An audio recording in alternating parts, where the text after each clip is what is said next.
Medical में दाखिले को लेकर जो परीक्षा होती है उसको लेकर पूरे देश में घमासान मचा हुआ है। एनटीए ने जो एग्जाम कंडक्ट कराए, जो एग्जाम के नतीजे आए, वो बेहद चौंकाने वाले थे और उसी को लेकर आपत्ति है। जिस तरह से बहुत सारे बच्चों को फुल 100% मार्क्स मिल गए और ये खुलासा हुआ कि एक ही सेंटर के वो बच्चे हैं, उनको लेकर, कोचिंग सेंटर को लेकर, इन सारी चीजों को लेकर अब मामला सुप्रीम कोर्ट की दहलीज तक पहुंच गया और कोर्ट ने भी इस मामले को बेहद गंभीर मानते हुए एनटीए के अलावा भारत सरकार को या यूनियन ऑफ इंडिया को भी नोटिस जारी किया।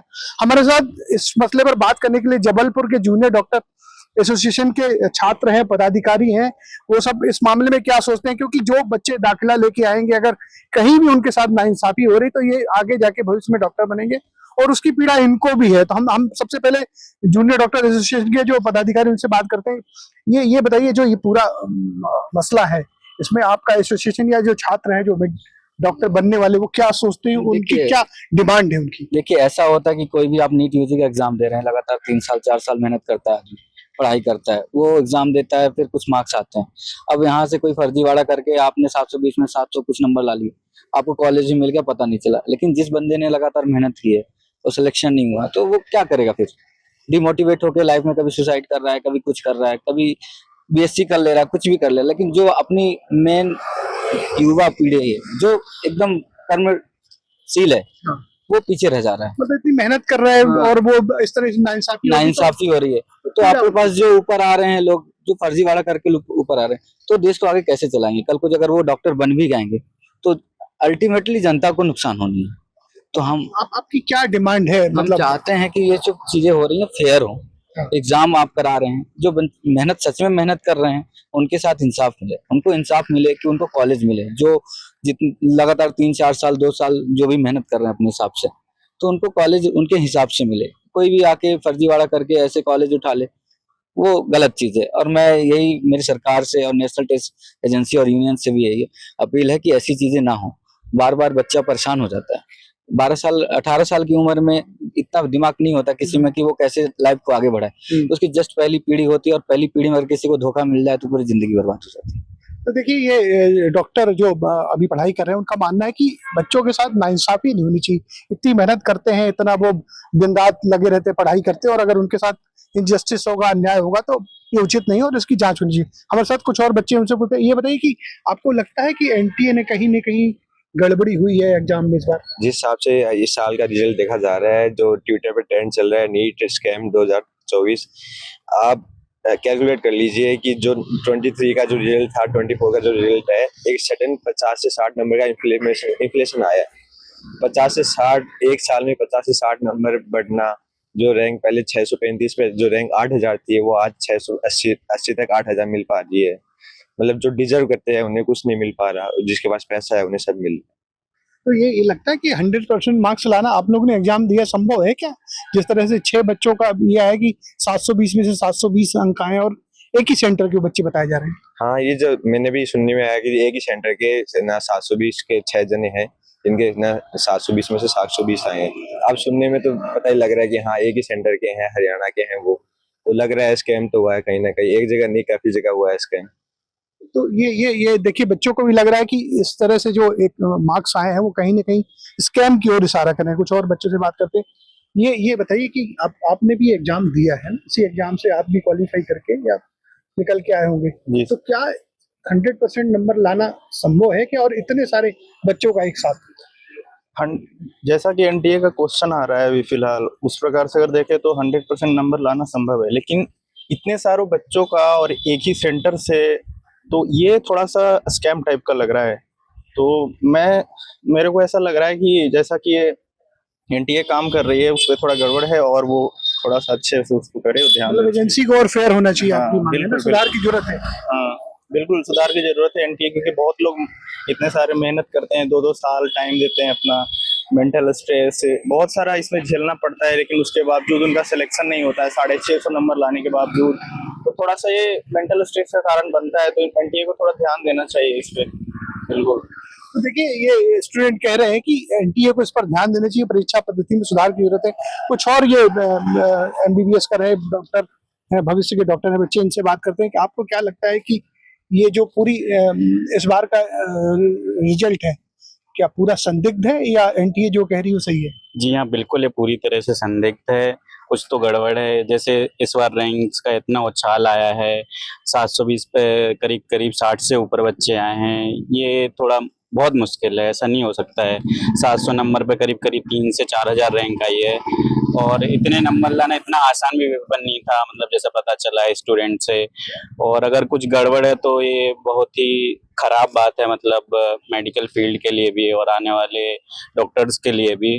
और ये बिल्कुल निश्चित है कि अगर ऐसे लोग आएंगे तो इस फील्ड को भी खराब करेंगे और आने वाले समय में ये समाज के लिए भी बहुत खतरनाक होंगे। और बस यही है। देखिए ये जो मसला है, ये अब तो सुप्रीम कोर्ट भी चला गया, बहुत सारे बच्चे सुप्रीम कोर्ट गए इस बात को लेके। मध्य प्रदेश हाई कोर्ट में जबलपुर में पिटीशन है, तो सुप्रीम कोर्ट ने भी एनटीए से कह दिया नहीं, आपको कुछ न कुछ तो गड़बड़ जवाब देना है।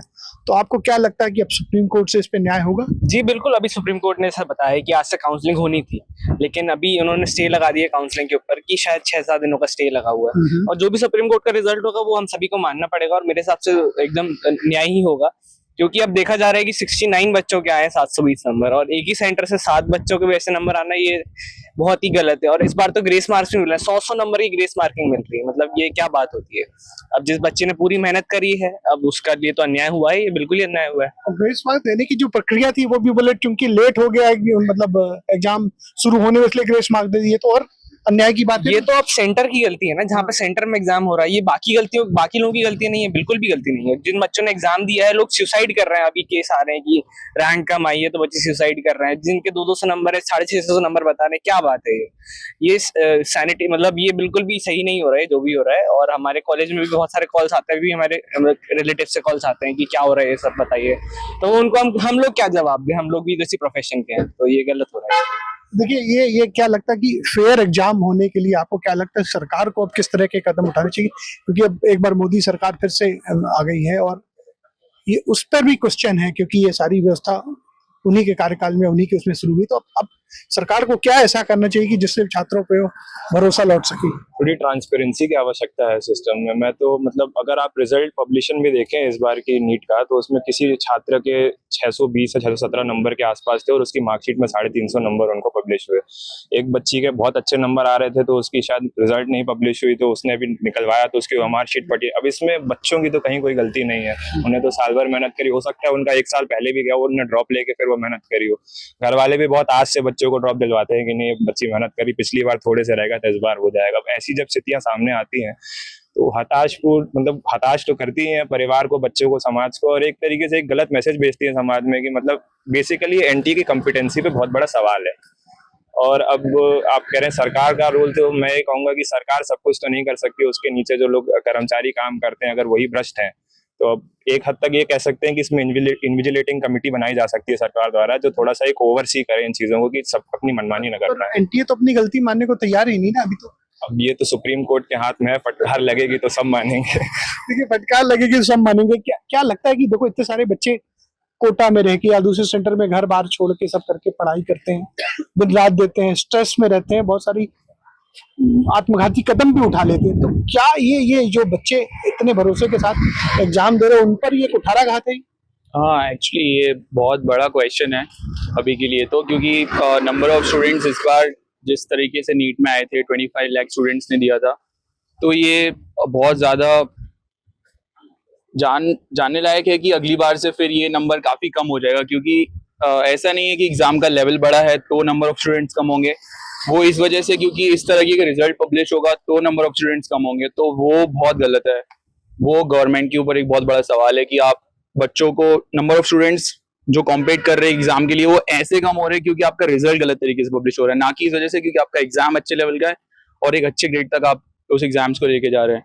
नीट एक बहुत बड़ा एग्जाम है क्योंकि हम लोग भी क्रैक करके आए और अब हमें पीजी देना है, नीट पीजी। तो ये सेम क्वेश्चन अब आगे वाली एजेंसीज के लिए भी रहेगा, और जैसे सीयूईटी है दिल्ली में जो है होता है दिल्ली यूनिवर्सिटी के लिए, उसका भी क्वेश्चन है क्योंकि उसमें भी सेम तरीके फ्रॉड्स हो रहे हैं। तो मेरे सबसे गवर्नमेंट पे ये बड़ा क्वेश्चन है, एनटीए के साथ साथ गवर्नमेंट को भी इसमें काफी स्ट्रिक्ट, मतलब सरकार की भी जिम्मेदारी है आपके? सरकार की बहुत मेजरली सरकार की बहुत बड़ी जिम्मेदारी है इसमें, क्योंकि छात्रों को लगता है कि एजेंसीज उनके अंडर में ही तो काम कर रही है। बिल्कुल, देखिए छात्रों को लगता है कि एजेंसी जो है सरकार के अंडर में काम करे और ये जिम्मेदारी सरकार को ही लेनी पड़ेगी। सरकार को ही ये भरोसा देना पड़ेगा कि नहीं, हम ये फेयर एग्जाम कराएंगे और इस तरह की चीजें आगे नहीं होंगी। आपको क्या लगता है कि जो इस बार का एग्जाम हुआ वो देखने में इतनी सारे क्वेश्चन उठ रहे हैं, इतने सारे सोशल मीडिया पे सारी चीजें, सुप्रीम कोर्ट तक चला गया मामला, तो क्या आपको लगता है कि ये एनटीए जो कह रहा है सच में फेयर है या कहीं क्वेश्चन है इस पर? नहीं, इस पे क्वेश्चन ऑब्वियसली देखिए, ये अपन का ऑल इंडिया लेवल का एग्जाम है और उस पे ह्यूमनली पॉसिबल नहीं है कि 89 बच्चे फुल स्कोर करें। मतलब एग्जाम अगर इजी भी है तो बच्चा अंडर प्रेशर गलती करता है, तो फुल मार्क्स मारना इतने सारे क्वेश्चंस में बिल्कुल भी पॉसिबल नहीं है 89 बच्चों के लिए। तो और साथ में मैं बस यही बोलना चाहूंगा कि जो अभी जिनने एग्जाम दिया उनके साथ तो गलत हुआ ही है, लेकिन जो बाकी एस्पिरेंट्स जो प्रिपेयर कर रहे हैं, जिनके पेरेंट्स की उम्मीदें हैं इन चीजों के साथ, उनको उनका भी भरोसा टूटता है कि एक मतलब सबका एक एक्सपेक्टेशन रहता है कि इतने मार्क्स होंगे तो इतना रैंक मिलेगा, ये कॉलेज मिलेगा। अब जब इतना ज्यादा डिफरेंस आएगा तो उनका भी भरोसा उठेगा कि भाई हम कैसे करेंगे। और बस यही है कि ये बहुत रिस्पॉन्सिबल फील्ड है और यहाँ पे अगर ये सब चीजें होंगी तो ये बहुत प्रॉब्लमेटिक है। और डॉक्टर बनना मतलब अपना एक जनरेशन चेंज कर रहे हैं इसके आगे का। और अगर आपको दिख रहा है कि जो एलीट बच्चे हैं उनने फिर पैसे देके इसमें अच्छा कर लिया, तो जो गरीब लोग हैं जिनके पास ज्यादा फैसिलिटीज नहीं है उनके साथ फिर इस चीज में भी गलत हो रहा है, जो नहीं होना चाहिए। देखिए साफ कहना है कि जो गरीब बच्चे हैं उनके साथ अगर इस तरह की चीजें होगी तो नाइंसाफी है, इसको दूर करने का जरूरत है। आपको क्या लगता है कि ये जो अभी बच्चे जैसे कह रहे थे जो तैयारी कर रहे होंगे या जिन्होंने एग्जाम दिया होगा वो किस तरह के स्ट्रेस से इस चीजों से गुजरे होंगे और सरकार को क्या कॉन्फिडेंस उनको देना चाहिए? देखिए, मैंने खुद 2 साल कोटा रह के तैयारी की है और कोटा में ही करीबन 50,000 से 1 लाख बच्चे जो हैं जो एग्जाम देते हैं। तो अगर देखा जाए तो कोटा से ही सिर्फ 10% बच्चे हैं जो सिलेक्ट हो पा रहे हैं। तो एक बहुत बड़ा लैग वहां आता है कि अगर 250 बच्चों का या 300 बच्चों का बैच है, उसमें से 2 या 3 सिलेक्ट हो रहे हैं और उसके बाद भी अभी 720 नंबर में से 700 नंबर पे 2000 रैंक आ रही है। मतलब आपके सिर्फ 180 में से 4 क्वेश्चन गलत है। मतलब वो 2 से 2.5% अगर आपकी इनएक्यूरेसी है तब आपके 2000 या 3000 रैंक है। अगर आप इंडिया के top medical college AIIMS Delhi में भी जाना चाहें तो आप नहीं जा सकते, क्योंकि इतने सारे लोग 80 लोग की तो सीट्स ही नहीं है वहां पर। उसके बाद उसमें कैटेगरी है, उसके बाद तो वो पॉसिबल नहीं है अगर आपकी 720 में से 720 100% एक्यूरेसी के साथ, क्योंकि कुछ लोग चीटिंग करके आगे बढ़ रहे हैं।